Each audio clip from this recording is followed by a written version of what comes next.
تو رسول اللہ صلی اللہ علیہ وسلم ارشاد فرماتے کہ تم اپنے چلے جانے والوں کے نام سے ایصال ثواب کرو، ان کے لیے دعائیں خیر کرو، دعائیں مغفرت کرو، یہ ثواب ان کو پہنچتا ہے اور کرنا چاہیے۔ جناب امیر حسن صاحب کے بچے اور ان کے اولاد بڑی خوشبخت ہے، بڑی نیک ہے کہ ان کے جانے کے بعد بھی ان کو یاد کیا اور ایصال ثواب کا اتنا شاندار اہتمام کیا اور یہ ثواب پہنچتا ہے۔ کچھ لوگ کہتے ہیں کہ نہیں پہنچتا ہے، تو جن کا نہیں پہنچتا ہے وہ نہیں پہنچاتے، ہم لوگ کا پہنچتا ہے اس لیے ہم لوگ پہنچاتے ہیں۔ اس لیے کہ سنی ہی مردے کے پاس پہنچتا ہے ثواب، اور سنی ہی مردے بخش جائیں گے اور نہیں غیر سنی نہیں، اس لیے غیر سنی نہیں پہنچاتے، ان کا پہنچتا نہیں، ہم لوگ کا پہنچتا ہے اس لیے پہنچاتے۔ حضور فرماتے ہیں اذا مات الانسان انقطع عنه له الا من ثلاثه صدقة جاریۃ او علم ينتفع به او ولد صالح يدعو له۔ حضور فرماتے ہیں کہ جب کوئی انسان مر جاتا ہے تو سارے اعمال منقطع ہو جاتے ہیں، لیکن تین چیزیں ایسی ہیں جو باقی رہتی ہیں مرنے کے بعد بھی۔ وہ کیا ہے؟ صدقۃ جاریہ، کوئی صدقہ جاریہ کا کام کر دے تو اس کا بھی ثواب پہنچتا ہے، اور علم ينتفع به، یا کوئی علم نافع چھوڑ جائے یا اس کے نام سے لوگ علم نافع مسجد و مدرسے میں وقف کر دیں تو جب تک لوگ اس علم سے فائدہ اٹھاتے رہیں گے مرنے والے کو اس کا ثواب پہنچتا ہے۔ اور ولد صالح يدعو له، یا کوئی جانے والی نیک یا صالح اولاد چھوڑ دے جو اس کے لیے دعائیں خیر کرے تو اس کا بھی ثواب مردے کو پہنچتا ہے۔ تو حضور فرماتے ہیں پہنچتا، اس لیے پہنچانا، ارے پہنچتا نہیں ہے تو پھر آپ نے حضرت علامہ حمید اللہ صاحب سے پوچھے کہ جنازے کی نماز جو ہمارا پڑھتے ہیں تو پہلی تکبیر کے بعد ثنا پڑھتے ہیں، دوسری تکبیر کے بعد درود پڑھتے ہیں، تیسری تکبیر کے بعد دعا پڑھتے ہیں، جس جو دعا یہ اللہم اغفر لحینا ومیتنا وشاہدنا وغائبنا وصغیرنا وکبیرنا ذکرنا انسانا، اس کا معنی کہ اللہ ہمارے زندوں کو بخش دے، ہمارے مردوں کو بخش دے، ہمارے مردوں کو بخش دے، ہماری عورتوں کو بخش دے، ہمارے بڑوں کو بخش دے، ہمارے چھوٹوں کو بخش دے۔ تو یہ جو بخشنے کی جو آپ دعا کرتے ہیں تو یہ نہیں پہنچتا ہے، تو پھر یہ جنازے کی نماز سے اس دعا کو نکال دیا جاتا، اس لیے کہ فالتو چیز کہاں کو نماز میں رہے گی، تو پتہ ہی چلا کہ وہ کام آتی ہے دعا پہنچتی ہے اس لیے پہنچایا جاتا ہے۔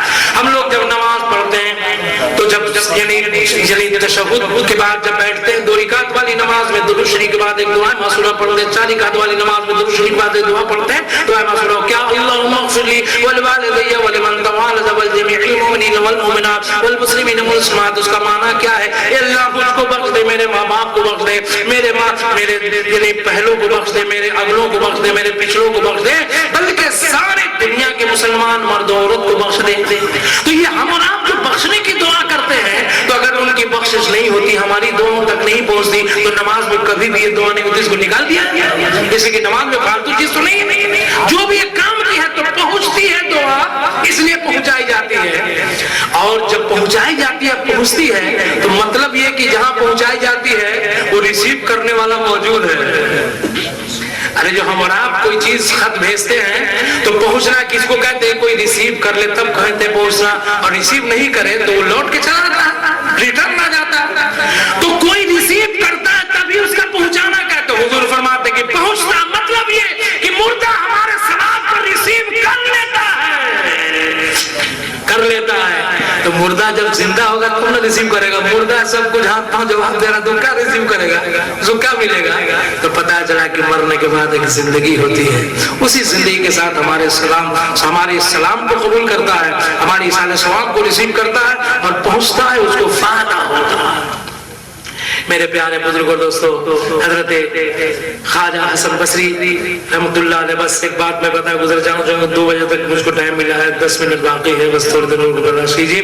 تو حضرت خواجہ حسن بصری انہوں نے خواب دیکھا کہ مسلمان عذاب قبر میں گرفتار ہے، اس پر عذاب کے فرشتے مسلط ہے، سانپ اس کے یعنی کمر میں لپٹ کر اس کے گردن میں لپٹتے ہیں، پھر اس کے منہ سے داخل ہوتے ہیں، ناک سے نکلتے ہیں، پھر کان سے داخل ہوتے ہیں تو آنکھ سے نکلتے ہیں۔ وہ ایک عجیب اس مردے کی کیفیت ہے۔ تو حضرت خواجہ حسن بصری نے پوچھا کہ میرے دینی بھائی تو مسلمان ہے، تو مسلمان کے لیے تو ایک سے ایک سہولت ہے، ایک سے ایک اس کے لیے آرام ہے کہ تھوڑی سی نیکیوں پہ بخشا جاتا ہے مسلمان، اور تو کیسا مسلمان ہے کہ بخشا نہیں دیا؟ کیا تمہارے لیے کوئی مسلمان گنہگار سے گنہگار بھی آتا ہے، لیکن اگر اس کے بچے اگر دعائیں خیر کرتے ہیں، ایصال ثواب کرتے ہیں تو مردہ بخشا جاتا ہے اگر عذاب میں ہوتا ہے، تو کیسا بدنصیب مردہ ہے کہ ابھی تک بخشا نہیں گیا اور عذاب قبر میں گرفتار ہے؟ تو تو اس مردے نے کہا حسن بصری کیا بتاؤں، میں تو خود گناہگار تھا اور بہت بڑا سہکار تھا، تو اپنے گناہوں کی سزا کاٹ رہا ہوں، لیکن میں ایک بچہ چھوڑ کے مرا تھا، وہ میرا بیٹا، لیکن بہت نالائق تھا، وہ ایک ہی بیٹا تھا، لاڈ اور پیار سے بہت بگڑ گیا، خراب ہو گیا، تو میری زندگی میں وہ شراب خانے میں، جوا خانے میں اپنی زیادہ وقت اپنا گزارتا تھا، اب تو میری محنت کی کمائی لے کے دونوں ہاتھوں سے طوائفوں کے ہاں، جوا خانوں میں، شراب کے اڈوں میں لٹا رہا ہے، اس کو میرے اظہار ثواب کی کیا فکر۔ تو حضرت حسن بصری نے کہا اے میرے بیٹے مسلمان، تم اپنے محلے کا نام بتا، تو اپنے بیٹے کا نام بتا، تو اپنے شہر کا نام بتا، ہم جائیں گے اور تمہارے بیٹے سے کہیں گے کہ اپنے باپ کے لیے اظہار ثواب کریں، اس لیے کہ میں نے بہت بری حالت میں اس کو دیکھا ہے۔ تو اس مردے نے کہا اے حسن بصری جانا بیکار ہے، اس لیے کہ وہ آپ کی بات نہیں مانے گا، وہ بہت فالتو آدمی ہے، بہت بیکار آدمی ہے، بہت جاہل اور اجڑ اور بہت شیطان قسم کا ہے، آپ کا جانا بے سود ہے۔ تو حضرت حسن بصری نے کہا کہ کوشش کرنا میرا کام ہے، ہدایت دینا اس کو اللہ کے ذمہ کرم پر موقوف ہے، اس لیے ہم کو اپنے شہر کا نام، اپنے محلے کا نام، اپنے بیٹے کا نام بتاؤ، ہم ضرور جائیں گے۔ تو خواب ہی میں حسن بصری کو یعنی اس مردے نے اپنے شہر کا نام، محلے کا نام، اپنے بیٹے کا نام بتا دیا۔ اس کے بعد جب بیدار ہوئے حضرت حسن بصری، دیکھا کہ محسن کی آواز آ رہی تھی فضائے بسیط میں لہراتی ہوئی، الصلاۃ خیر من النوم،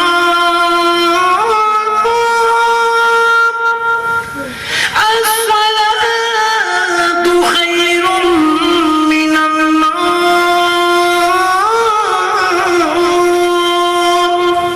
فجر کی اذان ہو رہی تھی، حضرت حسن بصری نے نماز فجر پڑھی، اپنے چند دوست احباب کو لیا اور اس شہر کی طرف چلے۔ پھر اس شہر میں پہنچے تو اس محلے میں پہنچے جہاں کا پتہ بتایا تھا اس مردے نے، پھر محلے میں پہنچ کے اس کے بیٹے کا نام معلوم کیا، کہا اے حسن بصری، ارے اس کا بیٹا وہ تو کسی طوائف کے پاس ہوگا، کہا کہ اس طوائف کا پتہ بتاؤ، ہم ضرور جائیں گے۔ کہا حضور وہاں جانا بیکار ہے، کہا کوشش کرنا ہے، میں نے وعدہ کیا اس کے باپ سے۔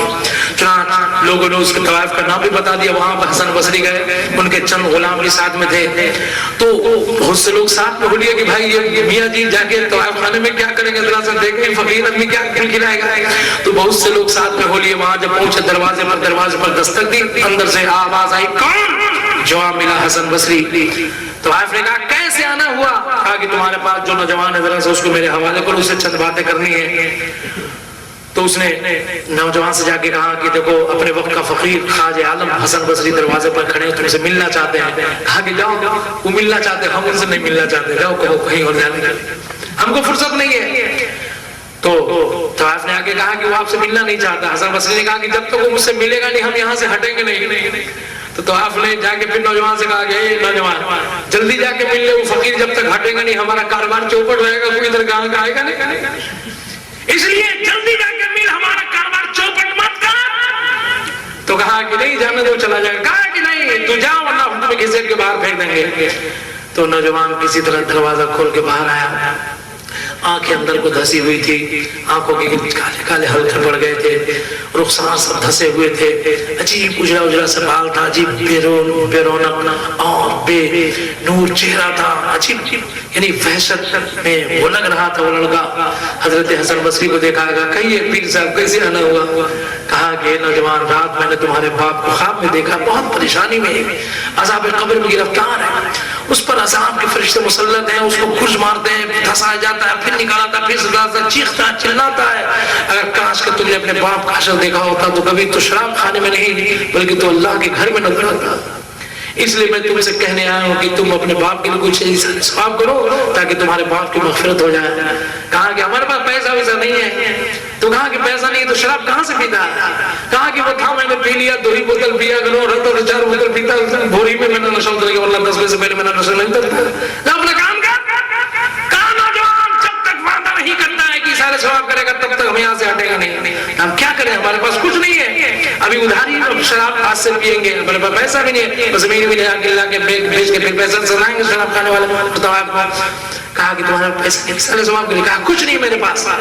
تو حسن بصری نے ایک گلاس پانی منگوایا، مٹی کے گلاس پانی منگوایا اور اس نوجوان کو دیا, کہا کہ کچھ نہیں ہے تو ایسا کر, یہ ایک گلاس پانی لے کے اپنے باپ کے نام سے کسی پیاسے کو پلا دے, اللہ بہت بڑا رحمان و رحیم ہے, وہ اگر چاہے تو تمہارے باپ کی مغفرت فرما دے, ایک گلاس پانی ہی کسی پیاسے کو پلا دے.